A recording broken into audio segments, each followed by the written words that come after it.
ఒకసారి నిజామాబాద్ జిల్లాలో చూసుకుందాం. నిజామాబాద్ జిల్లాలో బీఆర్ఎస్ నేతలందరూ కూడా ఆందోళన బాట చేపట్టినట్టుగా తెలుస్తోంది. ఇప్పటికే గ్యాస్ సిలిండర్లకు సంబంధించినటువంటి ఎల్పీజీ గ్యాస్ సిలిండర్ల పెంపుకు సంబంధించి వెంటనే తగ్గించాలంటూ కూడా కేంద్ర ప్రభుత్వం చేస్తున్న వైఖరికి సంబంధించినటువంటి సిచ్యువేషన్స్ కనబడుతున్నాయి. దీనికి సంబంధించిన పూర్తి డీటెయిల్స్ అందించేందుకు మా ప్రతినిధి శ్రీనివాస్ అందుబాటులో ఉన్నారు. శ్రీనివాస్.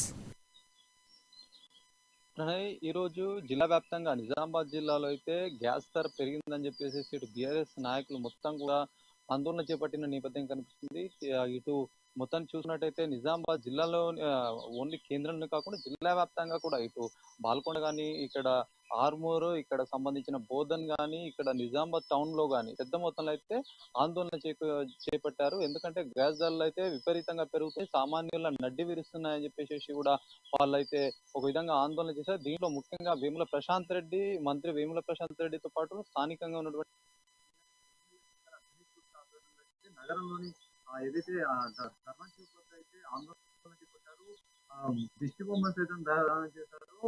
ముఖ్యంగా కేంద్ర ప్రభుత్వం అయితే ఇట్లాంటి ఏదైతే సిలిండర్ ధరని పెంచడంతో పాటు పెట్రోల్ డీజిల్ ధరలు కూడా పెరుగుతున్నాయి, ఇవన్నీ కూడా అడ్డు అడుపు లేకుండా పోతుందని చెప్పేసి ఒక ఆందోళన కార్యక్రమం చేపట్టారు. ఇదంతా కూడా సామాన్యుల పైన భారం పడుతుందని చెప్పేసి కూడా వాళ్ళు చెప్తున్న పరిస్థితి కనిపిస్తుంది. గతంలో చూసుకున్నట్టయితే సిలిండర్ పరుమాలు పెంచినా కూడా ఈసారి మళ్ళీ పెంచడం ఇదంతా పేదలకైతే చాలా ఇబ్బంది పరిస్థితి కనిపిస్తా ఉంది. సిలిండర్లు వాడే వాళ్ళ సంఖ్య పెద్దగా ఉన్నప్పటికీ వాళ్ళకైతే ఈ రోజుల్లో అయితే ప్రతి ఒక్క సిలిండర్ వాడే ప్రతి ఒక్కరు కూడా సిలిండర్ యూజ్ చేస్తారు. ఇలాంటి సిలిండర్ యూజ్ చేసే వాళ్ళ పెరగడము నెలవారీకి ఒక సాధారణ కుటుంబం అయితే దాదాపుగా ఒక ఒకటి నుంచి రెండు అవసరం పడే ఇట్లాంటి సిచ్యువేషన్ ఉంటుంది. ఇట్లాంటి సిచ్యువేషన్ లో అయితే సిలిండర్ ధర పెరగడం పట్ల అయితే చాలా తీవ్రంగా వాళ్ళు మండిపడుతున్న పరిస్థితి కనిపిస్తుంది. కేంద్ర ప్రభుత్వం ఖచ్చితంగా అయితే ఇట్లాంటి పెంచకుండా అయితే ఖచ్చితంగా చర్యలు తీసుకోవాలి, లేకపోతే గత ఎన్నికల్లో అయితే బుద్ధి చెప్తామని కూడా వాళ్ళు ఈ రకంగా చెప్తున్న పరిస్థితి కనిపిస్తుంది. ఇట్లనే